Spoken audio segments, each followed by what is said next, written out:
विद्यार्थी मित्रांनो, आज आपण इयत्ता 4 आपल्या सभोवतालचे जग भाग 1 नवीन अभ्यासक्रम प्रकरण 1 ठेवा निसर्गाचा स्वाध्याय संपूर्ण उत्तरासहित पाहणार आहोत. तुमच्या परिसरात आढळणारे पाण्याचे स्रोत खालील यादीतून निवडून लिहा.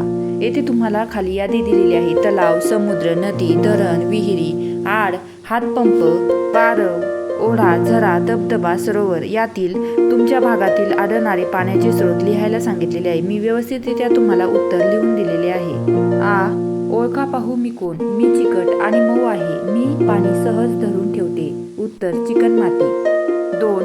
मी वाळूसारखे आहे. मी पाणी धरून ठेवू शकत नाही. उत्तर वाळू. मी वालुकामय माती, चिकणमाती व गाळ यांच्यापासून तयार झालेली आहे. पोयटा माती.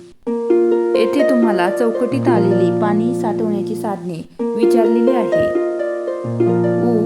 खालील चित्राचे निरीक्षण करा व त्यावर आधारित प्रश्नांची उत्तरे लिहा.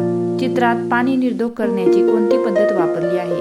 उत्तर चित्रात पाणी उकळण्याची पद्धत वापरली आहे. 2. निर्धोक होण्यासाठी पाणी किती वेळ उकळावे? उत्तर पाणी पूर्णपणे निर्धोक होण्यासाठी ते उकळून लागल्यापासून साधारणतः 15 ते 20 मिनिट उकळावे.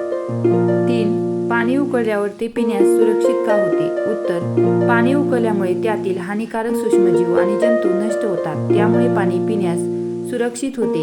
4.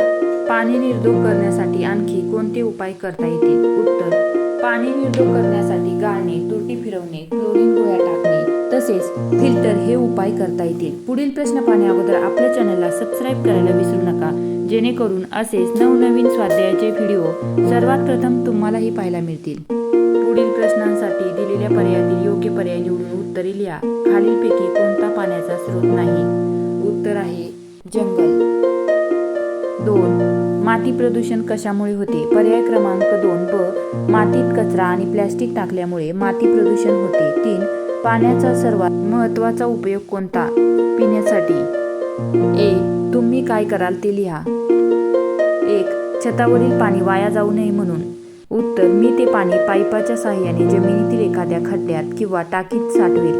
त्याचा उपयोग बागेसाठी किंवा विहिरीची पाणी पातळी वाढवण्यासाठी होईल. 2. पाण्याचे प्रदूषण होऊ नये म्हणून नद्या, तलाव किंवा इतर कोणत्याही जलस्रोतात कचरा, सांडपाणी किंवा रासायनिक पदार्थ टाकणार नाही.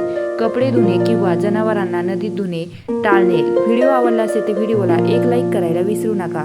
3. माती प्रदूषण होऊ नये म्हणून प्लॅस्टिकचा वापर कमी करेन, कचरा उघड्यावर टाकणार नाही आणि शेतामध्ये रासायनिक खताऐवजी सेंद्रिय खताचा वापर करण्यास सांगेल. 4. रस्त्यावरून जाताना पाण्याचा नळ चालू आहे. मी तातडीने तो नळ बंद करेन. जर नळ खराब असेल तर संबंधित प्रशासनाला किंवा व्यक्तीला त्याची दुरुस्त करण्यास सांगेल. 5. पावसामुळे घरातील नळाला गढूळ पाणी आले. ते पाणी पिण्यासाठी वापरण्यापूर्वी तुरटी फिरवून किंवा कापडाने गाळून घेईन आणि त्यानंतर ते उकळून थंड करून पिण्यासाठी वापरू. ए. तुमच्या घरात एका दिवसात खालील गोष्टीसाठी किती प्रमाणात पाण्याचा वापर केला जातो याची नोंद करा. तुमच्या मित्रमैत्रिणींनी केलेल्या नोंदीनुसार तुलना करा. विद्यार्थी मित्रांनो, मी येथे तुम्हाला संपूर्ण स्वाध्यायाची व्यवस्थितरित्या उत्तरे लिहून दिलेली आहेत. व्हिडिओ आवडला असेल तर व्हिडिओला एक लाईक करा. तसेच असेच नवनवीन सिलेबसचे स्वाध्याय पाहण्यासाठी आपल्या चॅनलला सबस्क्राईब करायला विसरू नका. धन्यवाद.